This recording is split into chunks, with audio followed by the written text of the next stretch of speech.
என்னென்ன ஃப்ரெண்ட்ஸ், எனக்கு 2 வருஷத்துக்கு முன்னாடி பெரிய ஒரு இன்சிடென்ட் ஒன்று நடந்துச்சு. லைஃப்பில் மறக்கவே முடியாத ஒரு இன்சிடென்ட்.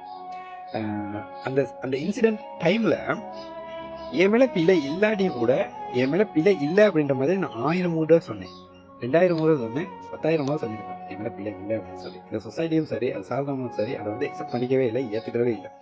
ஒரு கட்டத்தில் என் மேலே தான் பிழை அப்படிங்கிற மாதிரி ஜஸ்ட் ஒரே ஒரு தடவை சொன்னேன். எல்லாருமே அதை அக்செப்ட் பண்ணிக்கிட்டாங்க. இதில் வந்து ஒரு பெரிய ஒரு லெசன் ஒன்று என்னென்னா, இந்த சொசைட்டிக்கு தேவை உன்னுடைய ட்ரஸ்ட்டு கிடையாது, உன்னுடைய ட்ரஸ்ட்டோ இல்லாட்டி உன்னுடைய நம்பிக்கை எதுவுமே கிடையாது, உன்னையே குறை சொல்கிறதுக்கு ஒரு விஷயம்.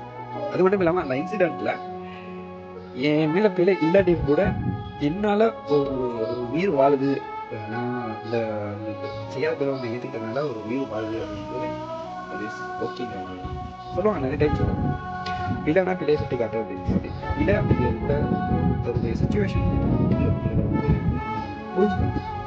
பிள்ளை செய்கிறாங்க அப்படின்னு கேட்டால் அப்படின்னா அது அவங்களோட லைஃப்க்கு வந்து சரியா இருக்கா பிள்ளையா இருக்கா எல்லாரும் அவங்க சுச்சுவேஷன் எப்படி இருக்கு அப்படின்னு கேட்டால் தெரிஞ்சுக்கலாம்.